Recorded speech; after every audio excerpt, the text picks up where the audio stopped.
Kia ora, and welcome to another How To Plus Q&A event. My name is Anna Maria Fanthorpe, and I'll be your host today. Today we have Asia and Vanessa here, and they're representing 369 Collective. So it's a collective of organizations and businesses that come together for the common good of small businesses here in Aotearoa, or businesses in general. So we're going to be talking about the 3 reasons why cold emails are not working. So a lot of us, including myself, have to do a lot of cold emailing. So I'm looking forward to this session because I know sometimes I hit walls as well, and just like everyone else. And so I'm looking to up my game, and that's going to happen today. Now, just as a little reminder, make sure you drop your questions or comments into those sections on whichever platform you're streaming from, and get your questions answered by these 2 experts. If at any time you need assistance with your business or from these folks, you can either reach out to Vanessa or Asia at 369 Collective, or you can contact support at digitalboost.co.nz for anything else, anything pertaining to your business. We're here to help. We'll even jump on a phone call with you, as I know you do as well, Vanessa and Asia. So yeah. It's such a pleasure having you on today, joining us and educating us once again. Yeah, now I know we jumped on, we were doing some other tech things. We didn't check a share screen, but I know that we're experts at this point. So I'm not too worried. So what I might do is let you guys drive, and I will get all the chats working, because that's where everyone's been sitting lately. Yeah. Okay, perfect. So let's just get on with this. Can you see the screen? Yeah. Yes. So I'll just do this one, and then we'll move on to you, Asia. So as Anna Maria said, 369 Collective is a collective of like-minded entrepreneurs that are, and the big thing is that they are all trusted by me and in my own business. I've worked with Asia for many, many years. I've worked actually for her in the business in a contract role. I've also used their B2B data services, data cleaning services, and a bunch of lead generation, email marketing, so that the business actually does a lot with the data.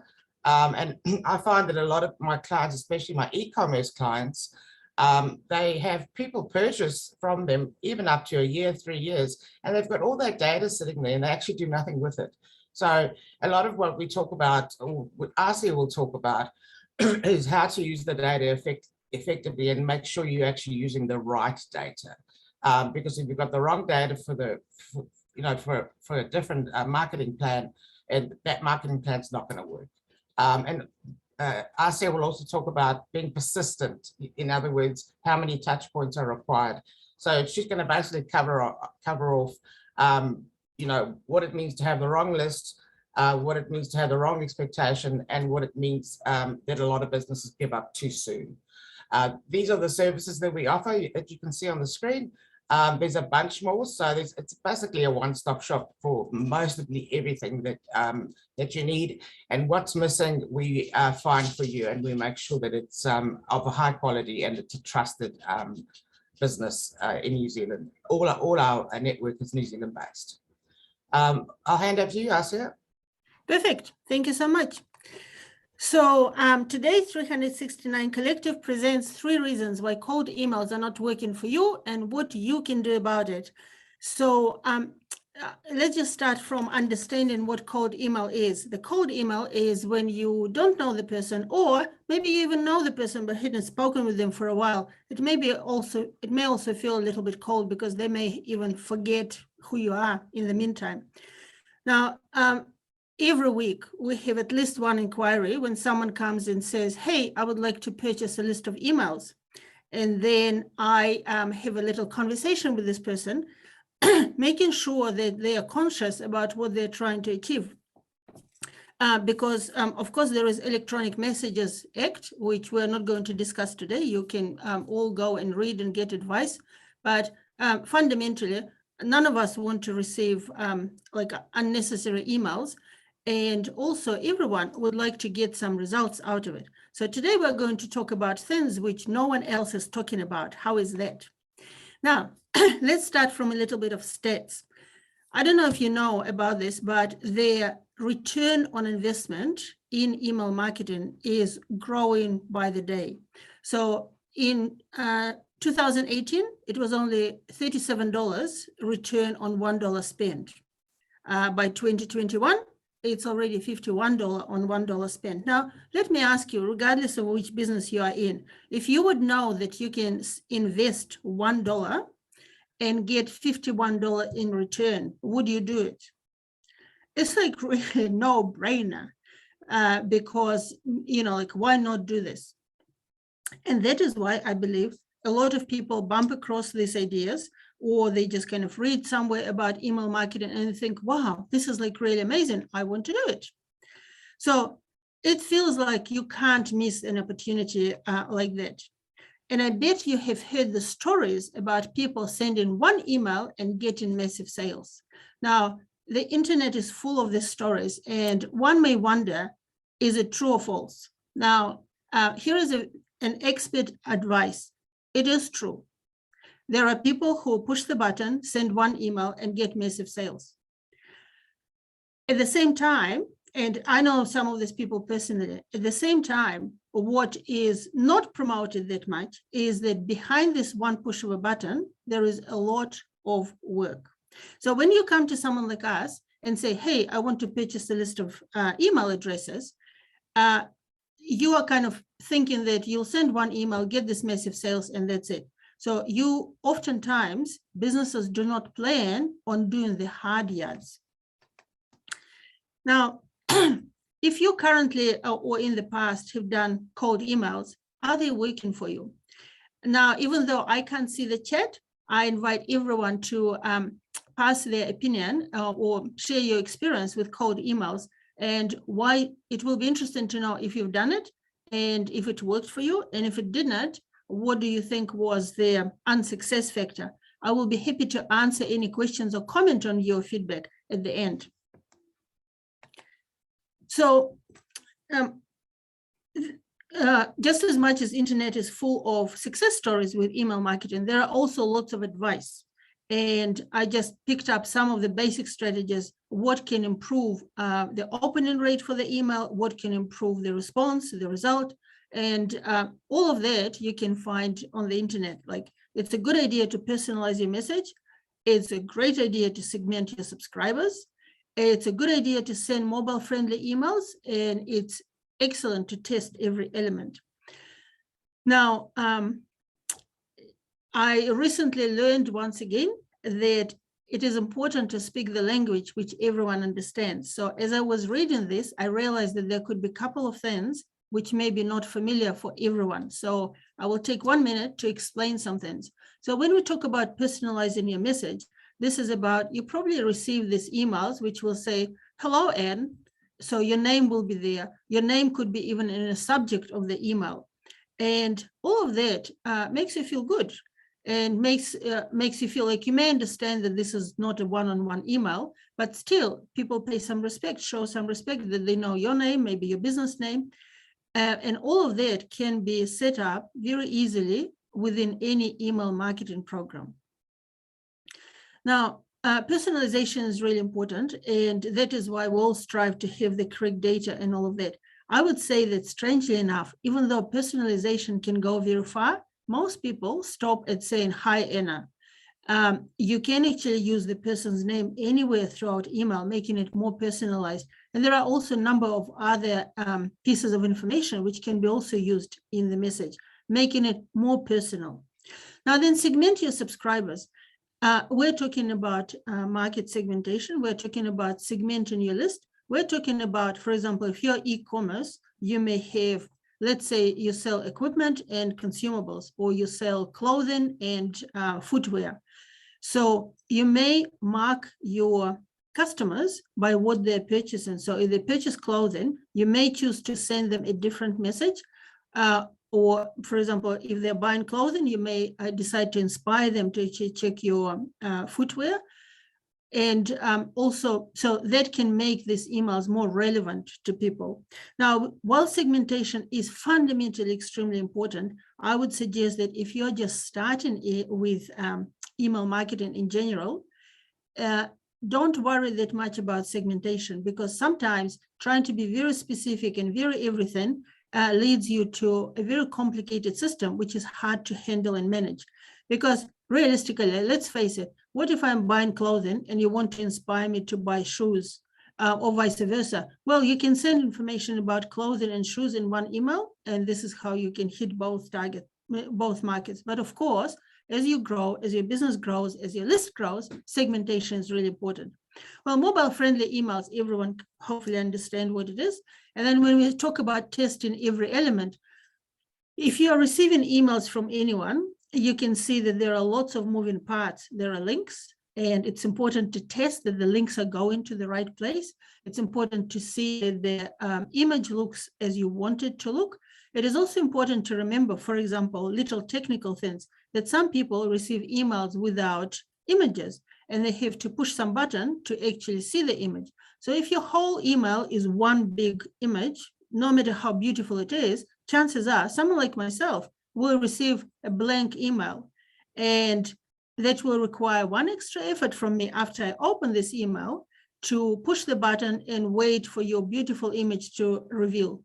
You may think that your business is worthy of that, for me to take 2 steps to open the email and then choose to open the image. But seriously, we're all getting lazy and busy at the same time, time poor. So if we can avoid clicking the button, we probably would, and that can massively affect the results of your email.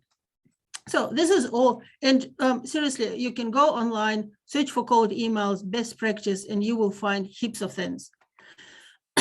Today, I want to talk to you about insights nobody's talking about, because I think this is the most interesting thing.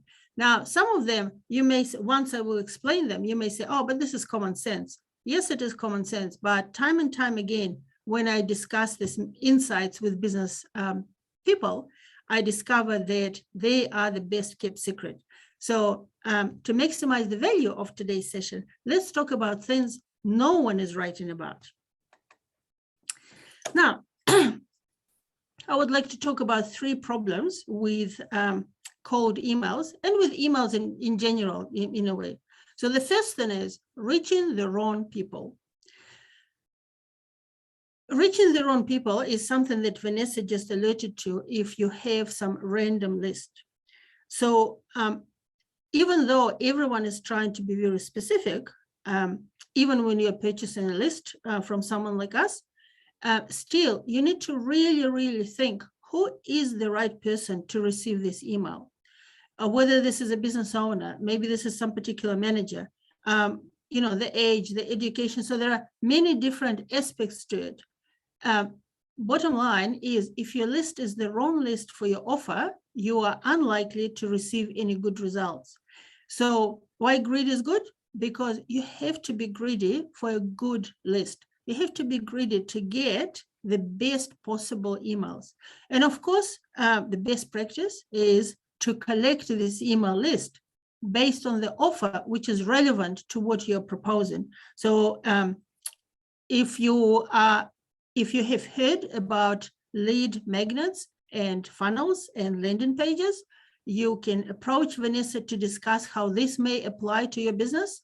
And if you hadn't heard of these words, lead magnet, funnel, and a landing page, then even more reason to come to Vanessa to understand what it is and to decide whether this is the right thing for your business.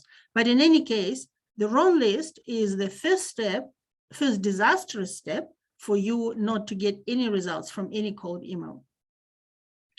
Now, so emailing lists are often full of people outside of your target market. And one of the reasons how this may happen is when we approach people on LinkedIn and they move on and they may be no longer relevant.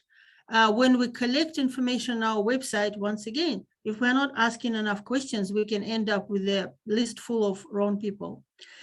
And targeting your ideal market, which we discussed recently, is a basic fundamental of marketing. Yet the rush to reach as many people as possible through email leads to increasing the size of the list for all the wrong reasons. Now, just to keep it fun and entertaining, how about whoever is open to share the size of your list? Can you please type this in the chat and we'll just have a look. Who is the biggest list owner on this call, on this webinar? Now, the second problem which happens, the second mistakes, is giving up too early. Giving up too early is probably number one challenge which people have. And this is how it goes. And literally, these are the same words I tell everyone who come to purchase email list from us.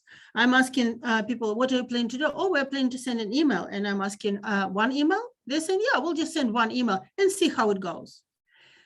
Okay, so here is what I know. And I openly share this observation. I'm saying, look, you will buy the list from us. You will buy the list from us. You will send one email.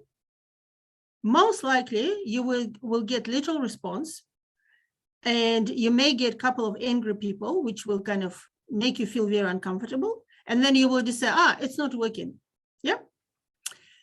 Now, why would you do all of this if you do not have a plan and a strategy to actually send number of emails? Because, and this is some stats on the slide, 20 years ago, 3 to 7 touches was enough to get a sale. Before lockdown, we're talking about 17 to 24 touches.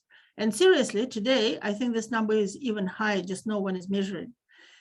Now, I'm not suggesting that all of that should be emails.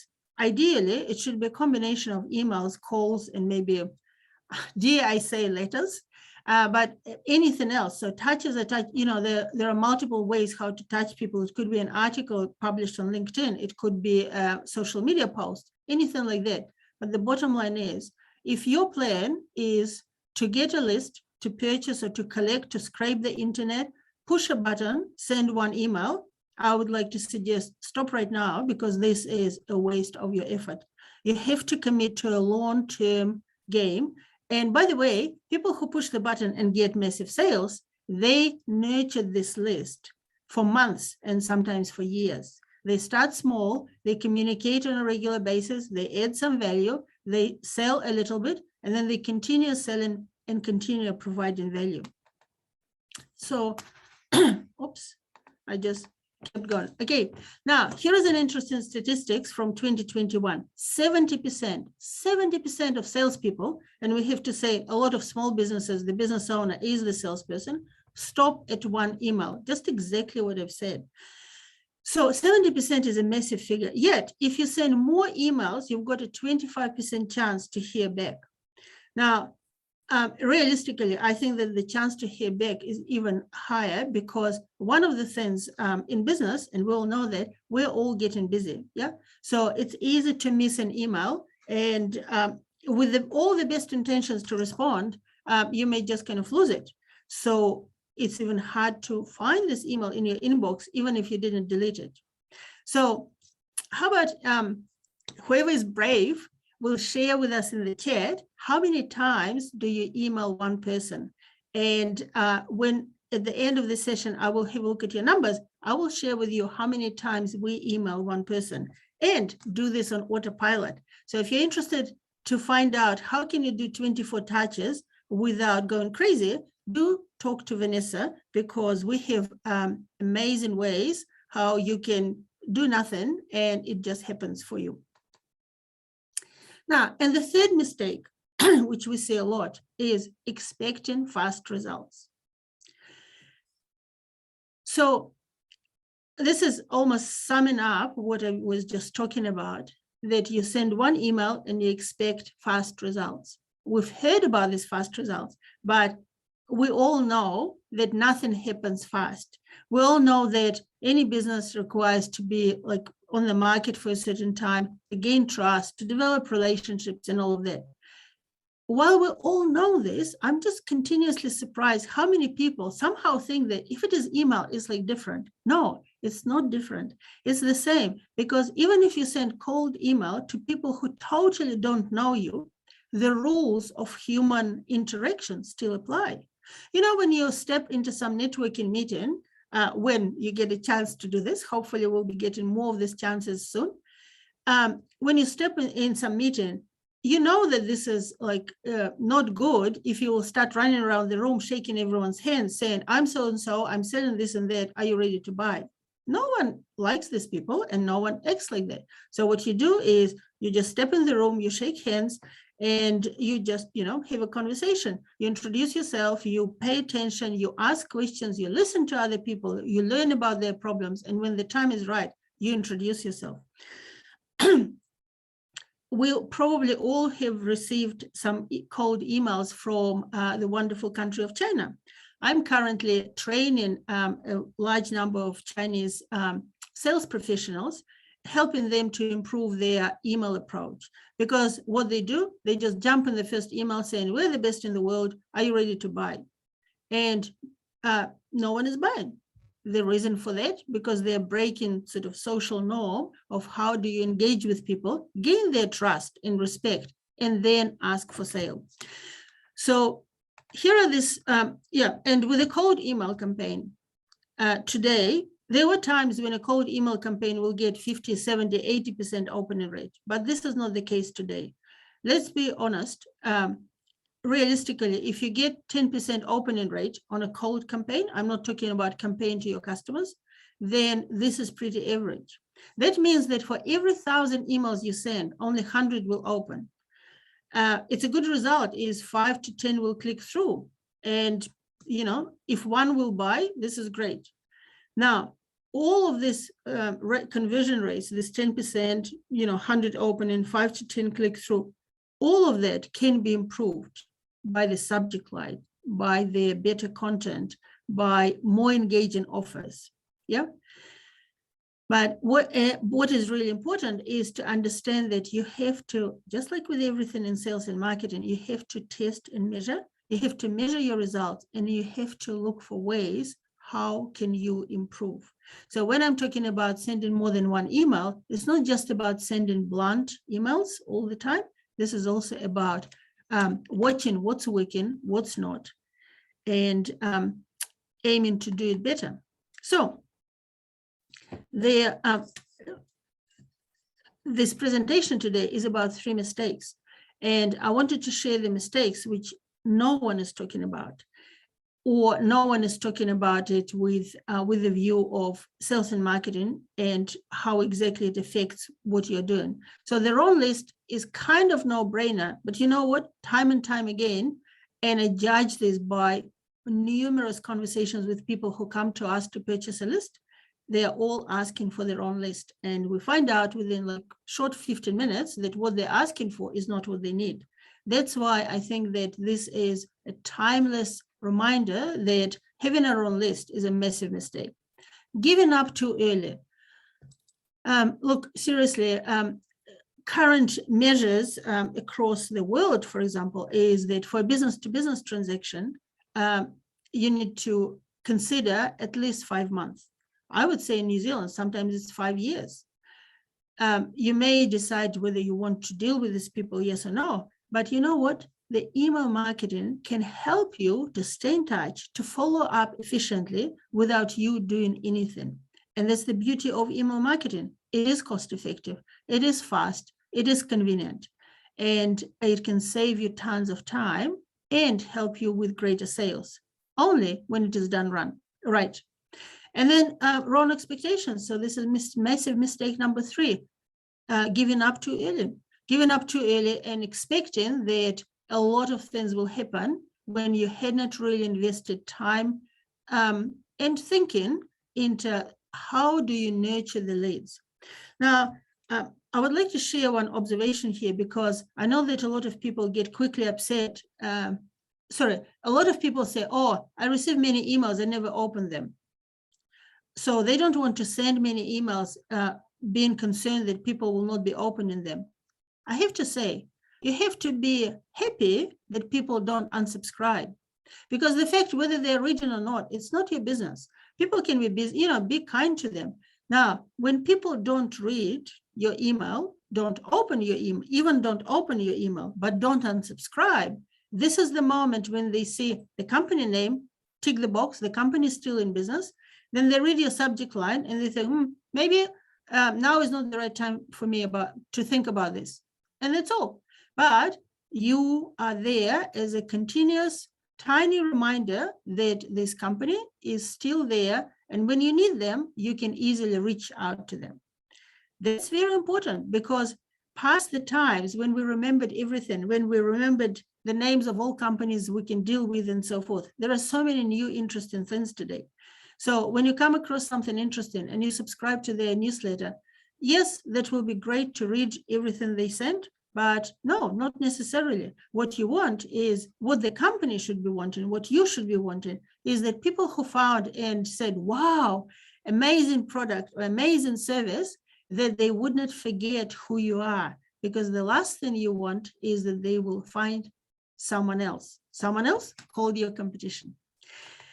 Now, who am I and why I'm talking to you about this? Just a very quick reminder. So I'm a managing director of eIdeas Limited, and we're a boutique marketing implementation agency since 2003. We are we're the creators of business-to-business growth framework, which comes as one system, one company from strategy to implementation.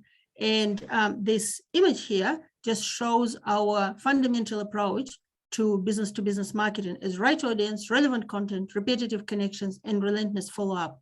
All of that is directly related to the ability to send cold emails and have some success with it. Now, let's talk about you. What can you do to achieve better results with email marketing? Based on this, I wouldn't say that they're like, when I've said that these insights, these mistakes are little known, this is because they are so fundamental that oftentimes people miss them and focus on other things. So what can you do?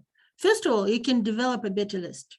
Second, you can find a place for email marketing in your sales process. Now, I can't stress enough, email marketing does not exist in isolation. And if you want these emails to sell, even if what you're selling is just an appointment with you, it has to be part of your sales process. It's not something that, oh, let's just push the button, send some emails, without thinking, how does it integrate with everything else you're doing? And last but not the least, you have to create a long-term game plan. Now, I hope you will be interested to know what are the specific actions you can take to achieve all three things, because now we're going to talk about the actual specific actions. So let's talk about the action plan. So the action plan to get a better list. Almost obvious, but I have to remind, put effort into the development of a better email list. There are many ways how to do this, and actually Vanessa is very skilled in doing that, so she may have phenomenal advice. And the other thing is, which I believe Vanessa alluded to, many e-commerce businesses already have a list of their customers or people who inquired, and sadly, oftentimes they are not utilizing this gold mine, because who is the best person to buy again from you? Exactly right, your past customer. Now, the next thing is you can create a funnel and collect emails of people who have shown an interest. Now, as I'm reading this, I'm just thinking I shall change this. It's not you can create. Very soon, it will be you must create a funnel, because more and more business is moving towards being digital, being present on the internet. And even though this is obvious, just to give you an idea, we still have 40% of New Zealand businesses without a website. Now, businesses who are already on the website or on the internet may not necessarily have an effective funnel. And if you are not sure what funnel is, Vanessa is the absolutely right person to have a conversation about this, because that deserves the whole separate conversation. And then another idea is to buy a list, to buy a list if you don't have a comprehensive list of your target market. And someone like us, someone like people who own New Zealand's largest business database, who is where, can definitely supply the list. But you know what? If I were you, I would never buy an email list. Seriously, I've been in business before our database existed. I've purchased lists from many other, I think we purchase lists from everyone else on the marketplace. And the one thing I have to say, there is a massive merit in not buying an email list. What I would do instead is, as the best practice, I would rather get a phone list and make a phone call. because I personally believe that there is still nothing more valuable than a human-to-human conversation. And when you have this conversation, whether you meet people on their, networking session, or they inquire from your website, or you just, approach them yourself out of the blue, you get a chance to build this very valuable, very human-like connection. After that, absolutely, staying in touch via email is cost-effective, efficient, and the right thing to do. But as the first point of contact, cold email is, unless you have some unbelievable offer and something proven, most likely cold email will not bring a success, which your company deserves. Now, let's talk about this email marketing being part of your sales process. First of all, I will be curious to know, and this is like a question which you all can, everyone can ask themselves, do you have a sales process? What I mean by sales process is, do you actually have like a little diagram to say, this is how it works, this is what happens first, this is what happens next, and so forth. If you do not have a sales process, now is a good time to say, hey, actually, we need to think about our sales process. And when you do, then you can think where in this process email marketing can take place. Because realistically, if there is no specific spot for email marketing, then you have even less chances of getting great results. So I just will give you a couple of examples of what does it mean for email marketing to be integrated in your sales process. For example, let's say someone calls you and inquires about your product and service, or maybe types in your on your website, types an inquiry. Now, the interesting question is, how long does it take your business to respond to an online inquiry? A couple of years ago, internationally, the time for response to an inquiry was 6 days. Now, you've heard me right, 6 days. Now, I know a lot of people are saying, oh, we just kind of jump online and respond immediately. I am not 100% sure. In fact, I personally never inquire online because I can't wait for 6 days or for 3 days or for 2 days when people will respond. So, however, email marketing in the form of email marketing, which is called an autoresponder, automated response, can actually create a lot of, can bring a lot of joy and happiness to your prospects, to your potential customers. How so? Well, imagine if someone types an inquiry on your website and within the next 5 minutes, they receive a very reasonable response to the inquiry. I know, everyone will say, well, but how do we know what are they going to say? Well, just to let you know, we thought long and hard, and we as a company found a universal approach how we can respond to any inquiry to create a pleasant feeling about your company and to help you to provide better service to these people. So if you are curious how this can work, do come and talk to Vanessa, and we can definitely help you with it. So the other example of sales funnel could be, let's say you've sent a proposal or a quote. What happens next? Are you going to spend next 5 weeks desperately trying to give them a call? Or do you have a little plan in place so that you send them an email just reminding and giving benefits and explaining things? Now, a proposal is something which is more relevant for business to business. What if you're e-commerce? Well, e-commerce, we'll know about abandoned cart. We all know about like other sort of specific e-commerce elements. Do you have emails that go out to people to help them catch their attention, bring them back, and inspire them to make a purchasing decision? So email marketing is just perfect to achieve all of that without you doing this manually, only if you think through how your sales process is working and where is the right spot for email marketing in it. So if you don't have a sales process, seriously, you are delusional. Now, the second one, the action plan. The action plan so we covered the right list, how do we grow the list? And now we are talking about how this is integrated in the sales process.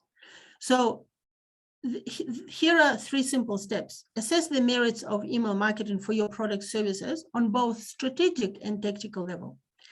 Review its relevance to your sales process and to your best performing lead generation activities. So this is all things which I just gave you example, and this is kind of summarizing what we discussed.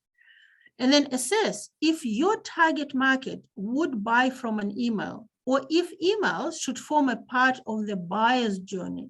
I would like to kind of talk a little bit more about this. I'm sure that we all understand that a $5 purchase is an easy one, and probably it's okay to expect that people will purchase something for $5 from the email. So push the button, buy this. But if you're selling anything which is $50, maybe $150, or maybe $5,000, let's be real. Think about this. How would you feel if you receive an email saying, hey, here is $5,000 and we can give you something great? Would you honestly push the button if this email comes out of the blue and you don't know who these people are? In fact, even if you know who these people are, you probably still would not buy from the email. So we need to kind of be brutally honest about what are we selling, and can anyone ever purchase from the email? Or, as it's suggested here, maybe emails are just a support of your conversation with your potential prospect as part of their buyer's journey. And what's interesting is that when you're moving, like, from the moment you first have a conversation with someone, whether it is via email or in person, and the time they become a client, the buyer's journey doesn't stop there. Yep. So your current customers, they all deserve this conversation with you. They all deserve to know what's going on, because guess what? It is 7 times less expensive to sell to your existing customer. So the question I think we all should be continuously asking ourselves is, what are we doing to educate, inspire, and engage our existing customers to make sure that they keep coming back to us over and over again? And I know that this is not uncommon for people to come back to me and say, oh, but what can we say to them? Well, there are lots of things you can talk about to your customers.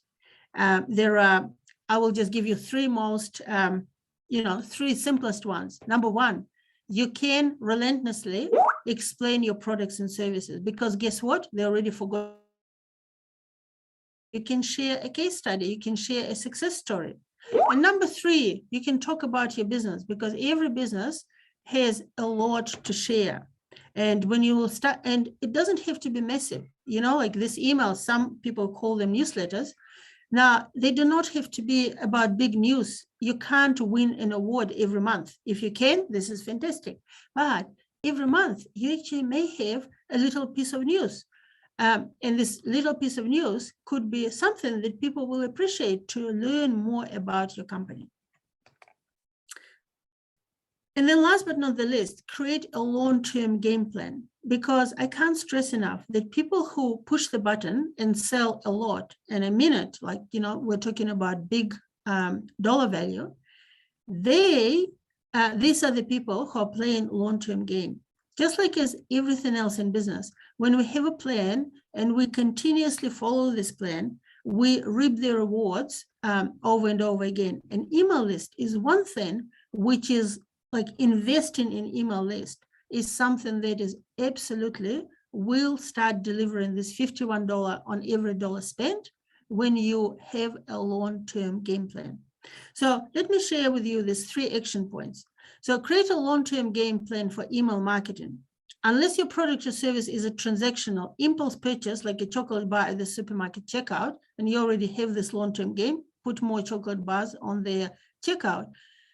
You need to think about long-term game. So what could it be? It could be, it could be like a lot of education go on. It could be explaining how the service they already have is relevant to your other services. It could be, there could be many different things. Plus, through email marketing, of course, you can also sell someone else's products or services, which are relevant to your business.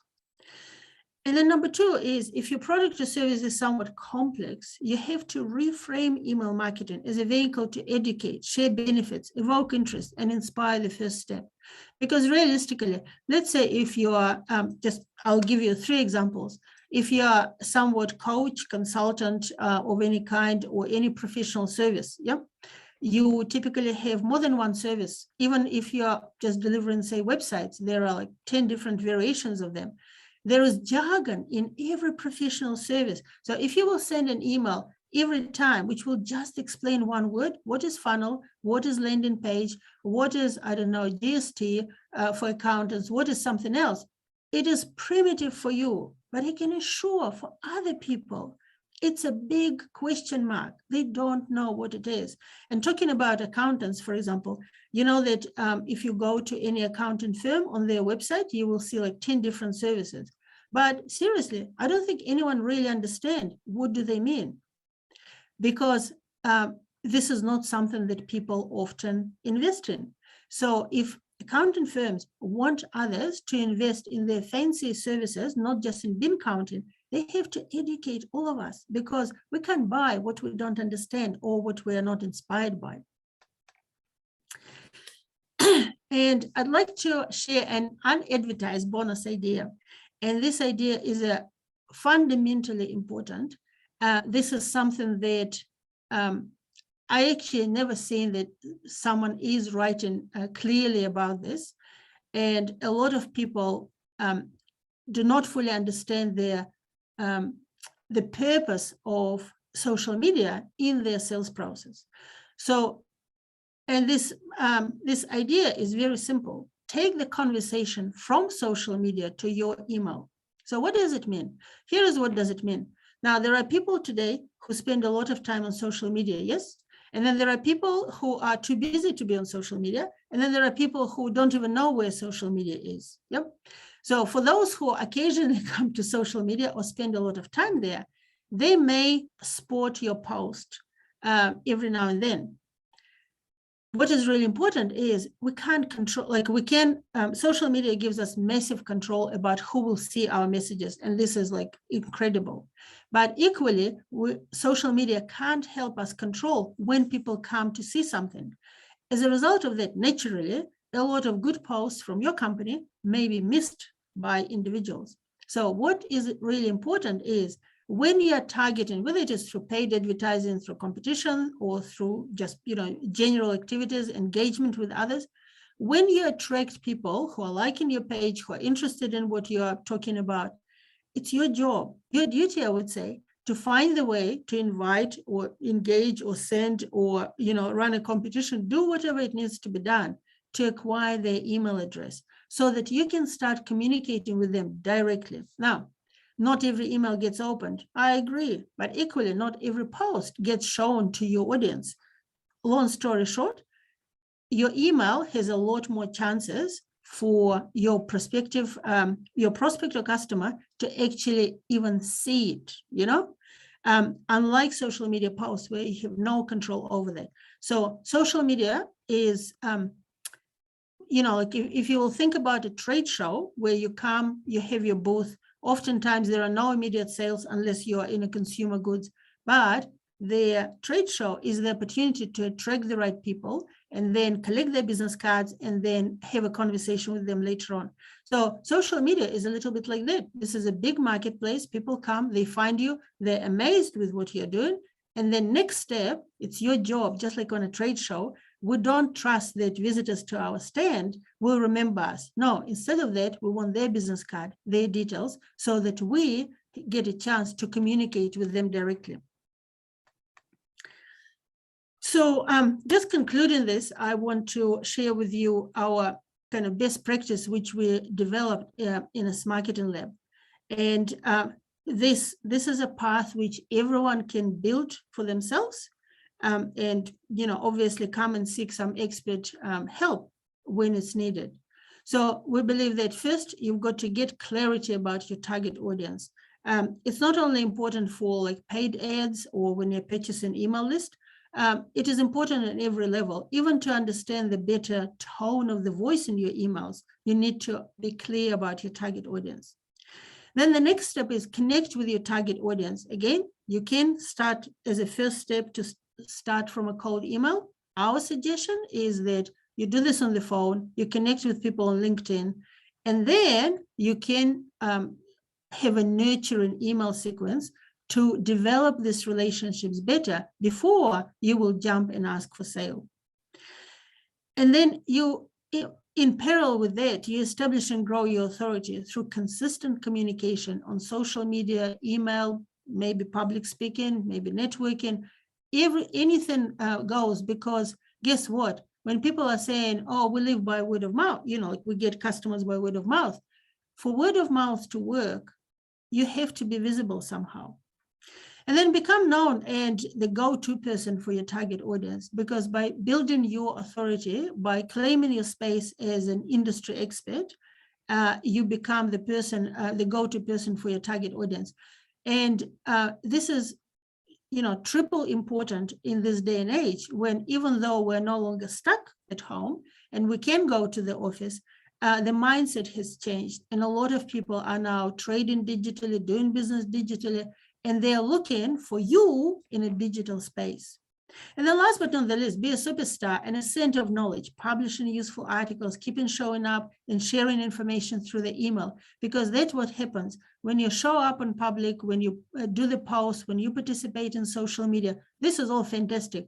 That may attract right people to you.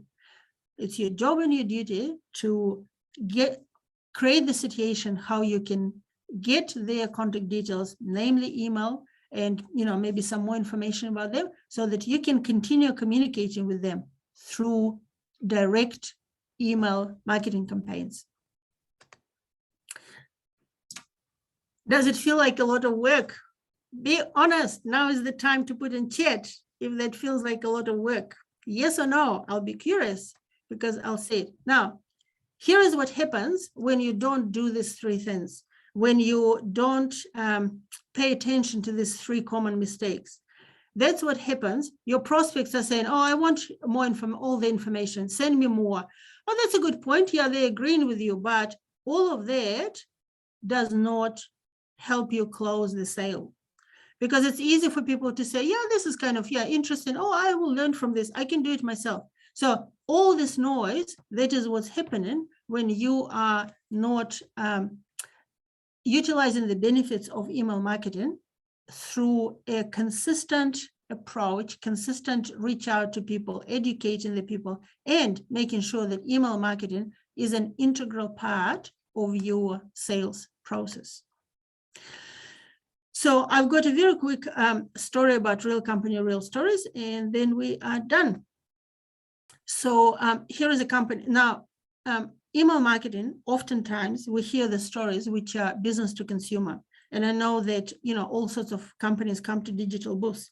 So when it is a consumer product, it seems to be no-brainer. You send emails and, people can, purchase from your store and so forth. When it comes to business, it is so much harder. It's like incredibly more harder, because the target market can be very small. And here is the company Triad Group, who is a contract manufacturers in Auckland.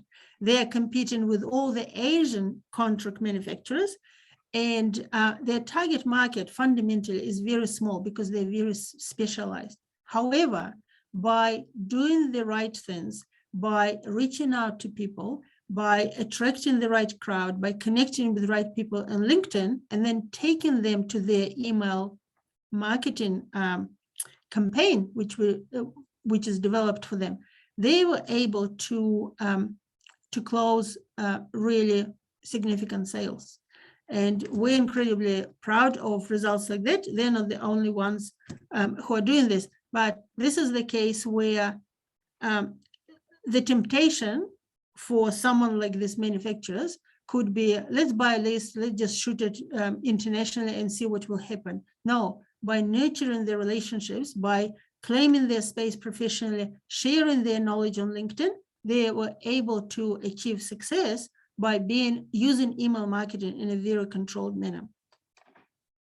And here is just like a quick snapshot of how their LinkedIn profile looked before, how it looks now. And just as a summary, how companies like yours use email marketing to grow.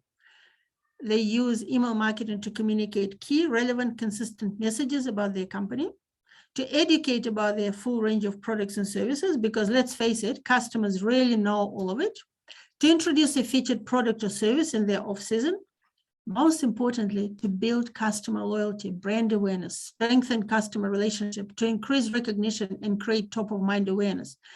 All of that, imagine, can be done on autopilot, and you can actually provide a lot of massive customer care in a very convenient, easy to consume way.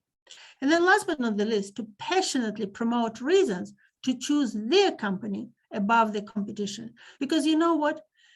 It works because you get more business when people understand your business better. And when I'm talking about passionate promotion, if you look around us, anyone from Noel Leeming to Coca-Cola to everyone else, they're so passionate about their business. And I think sometimes, with slightly smaller businesses, which is obviously the backbone of New Zealand economy, sometimes we're a little bit shy. We say, oh, but people already know us. Oh, why would be so loud? Why we would be in their face? It's not about that. It's about being proud about your company and being passionate about the reasons why choose you above the competition. Because yes, your company is great. So why not to share this? And email marketing could be a fantastic vehicle to do this when it is done right.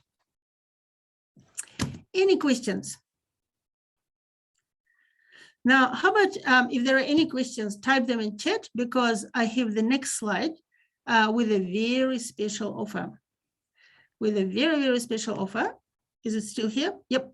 So we decided to offer something to give more value from the session. And the value we're happy to give is if you will send a standard email text to you. So maybe your first email is an introduction, maybe your nurturing email, maybe your auto response when people are inquiring on your website, whatever you have, if you will send this text to Vanessa, you will receive honest, personalized feedback.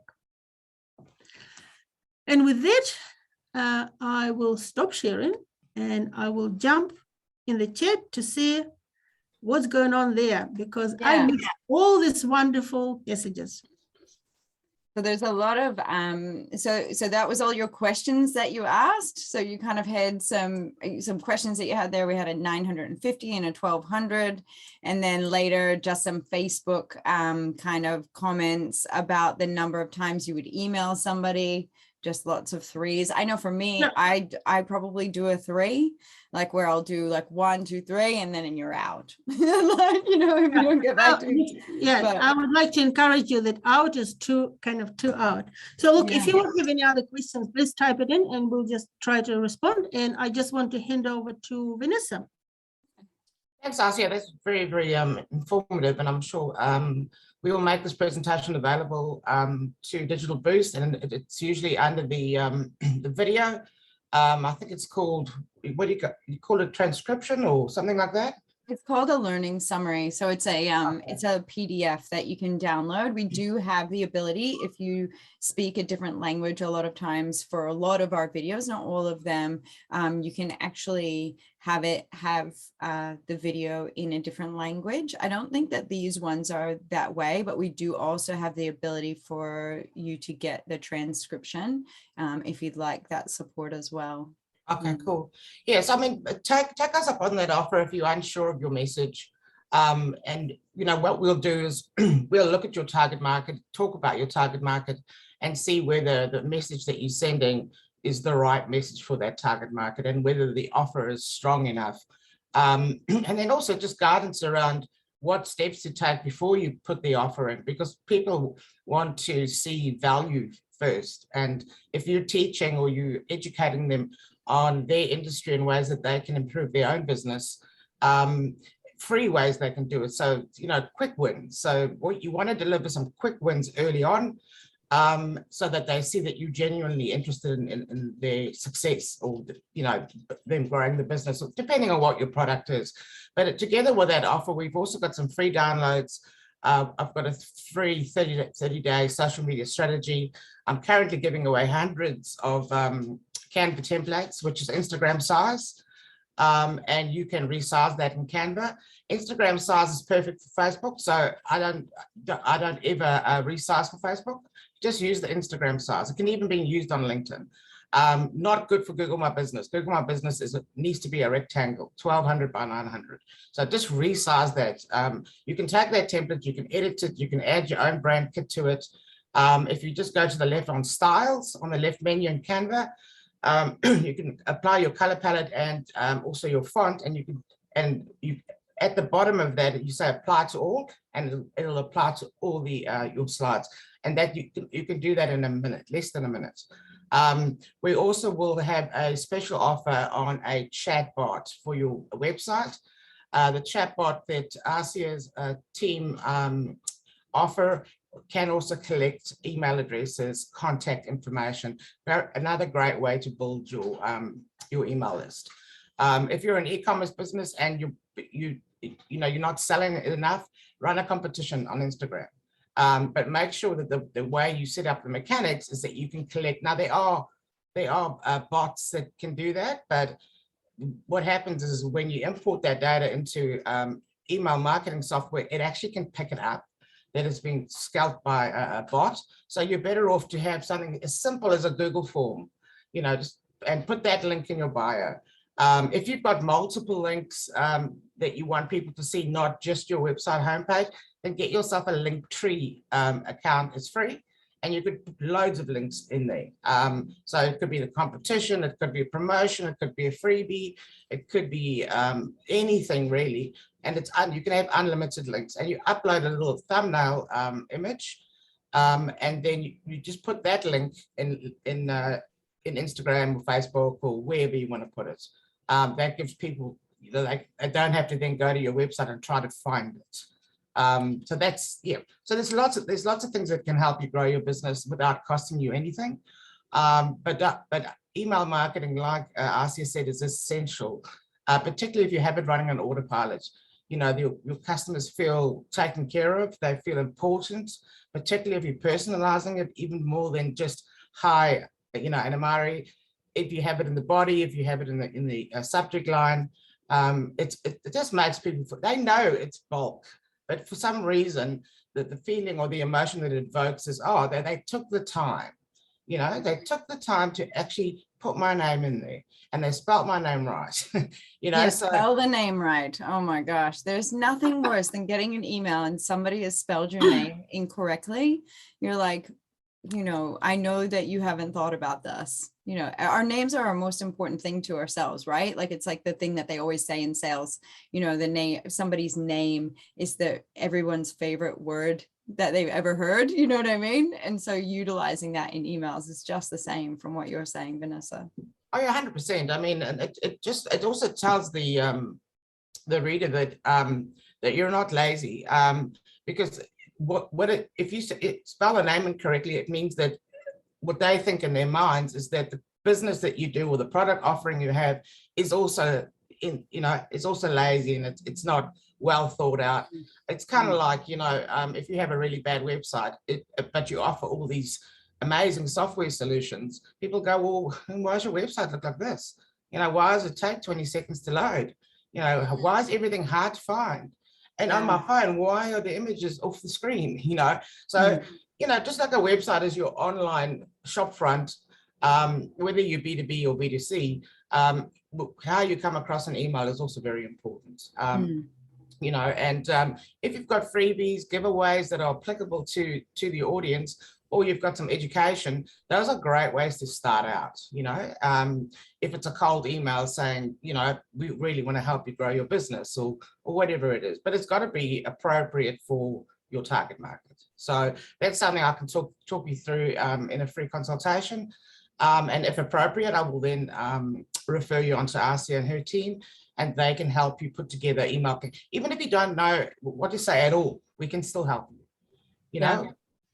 I've So gotten some really great feedback from folks that have had chats with you about their business and just feeling very supported along the way. You're great at being mindful of cost, which I think is quite lovely for small businesses. That's always a massive factor in whether or not people seek out help, I think, in general,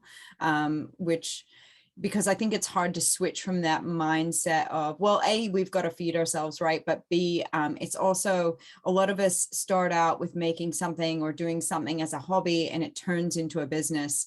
It's a side hustle and then it becomes a lot bigger. And knowing that time of when to start investing financially into your business to get a little bit of help or to outsource or what have you can be quite tricky. And what I love that you will always be quite frank with people about where they should be spending their money or not spending their money. You know what I mean? Like you're not there going, hey, buy this huge package, or, you know, you should do all of this stuff. But it's like very expensive, because you're quite, you know, you're very considerate with the fact that, you know, small businesses don't start out that way, you know, with a lot of financial backing. Yeah.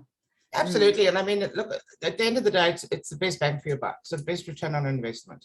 And if you come to me and you say, I want to spend money on marketing, I've got this much money, and your website is terrible, I'm not going to take your money. But other marketing agencies will say, oh, your website looks amazing, give us the money. So that, you know, that's the, and I know this because that's what clients tell me. Oh, but that marketing agency told me my website was amazing. I said, if your advertising is sending people to a place where they're not going to like it, don't spend the money. It's a waste of money. You know, so, and it can be little things like that, little tweaks that make the biggest difference. And I can save you a ton of time researching Google, you know, or even worse, asking on Facebook, because people only know what they know based on their experiences. So if they've had a good experience with a Wix website and they've never tried another kind, well, then they're going to say it's amazing, you know. So whereas I know about all of it, you know, and I can give you honest advice. And Asia too. She's never going to tell you something's amazing if it's not. I want to dub you, Asia, the stats queen. Like, you pull out some serious numbers in these sessions. Thank you for that. I actually want to say something else. You know, like when it comes to content, whether it is content for email or even for the website, you know, like a lot of people are not good with copywriting, and that's okay. They're good in their, you know, whatever they're doing else. Yeah. They're good lawyers, accountants, you know, butchers and so forth. But I would like to assure you that it is very, even though, and we have this conversation all the time, even though people have been in their business for 50 years, believe it or not, we can write about your business in such a way that you will come back to us, as some of our clients are saying, look, this is the best piece of information they ever had. We also write some things which they're saying, wow, I'm learning something myself. But most importantly, it just, you know, it's a different skill set to write about something in an engaging and inspiring manner. So just for the fun of it, I would like to let you know, last year I wrote one article, which was titled, What is LinkedIn? 2,500 words I was able to put just to write about what LinkedIn is. And for those people who know what it is, it seems ridiculous, but I have to assure you, there are people who actually don't know.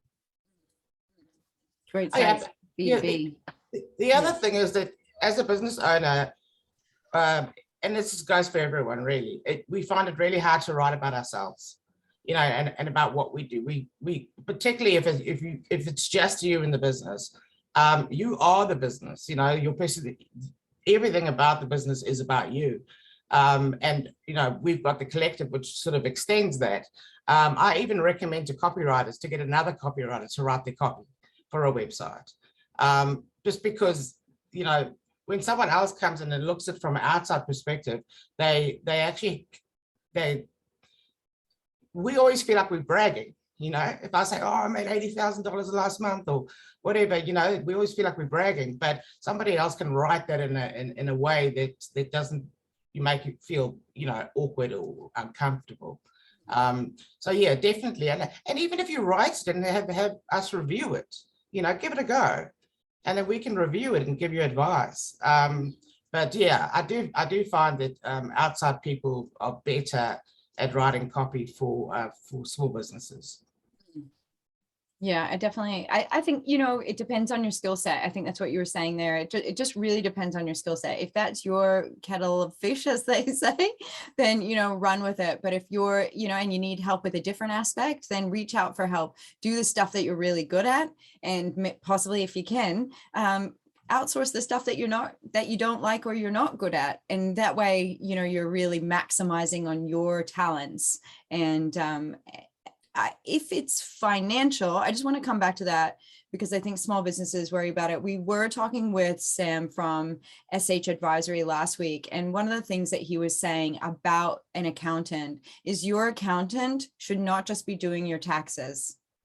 Your accountant should be a person that should be able to tell you stuff about your business, about when you have the financial cash flow in order to invest in certain things. They should be doing more than just filing your taxes. So if that's not what your accountant's doing, I would, maybe maybe you would like to find a new alignment with somebody who can give you that assistance to give you some clarity about where your business is financially and how much room you have in order to look at some of these other options and outsourcing some things and or just reinvesting in your own business in ways that you've been wanting to, in whether it's materials or supplies. Have a chat with your accountant about that kind of stuff, because it is important to know where you sit financially so that then you can look at these things like marketing and other aspects of your business that are just absolutely just as important, Anna-Marie, we've also got, just to let everyone know, we've also got 6 months no payment, 6 months interest free for people that they want to set up perhaps a lead generation or email marketing, and then have 6 months to let that return. And so you'll actually earn that, you'll earn that investment back. And then once you've earned the investment back, well, then it's just, gravy on top. So that is available through Q Mastercard, and the process it takes 5 minutes to do. And a lot of people already have it used to be called a Q card. Now it's called a Q Mastercard, but a lot of people already have them. So yeah, and it works the same way. We can draw down deposits, and it's actually really, really simple for the client. But it's available, and we can also spread payments of invoices over 12 months through fee funders at 1.8% interest, which is very low. Yeah. Oh, that's lovely. All right. Well, let's finish on that because we've gone way over, and we'll let you guys get on with your day. If you ladies want to stay on for a moment after this session, I just want to get that learning summary thing sorted out from the last session. Everyone else have a wonderful day. Ka kite. Tomorrow we are going to be speaking with some guys, Brent and Jason, and they're from Covershore, and they're basically an insurance kind of firm. So they do insurance for personal insurance and business insurance. And we're going to be hearing about their story because they're a small business and how they have grown their business together and digitally. So tune in tomorrow if that is of interest to you. Have a wonderful day, everyone. Ka kite. Thank you. Thank you.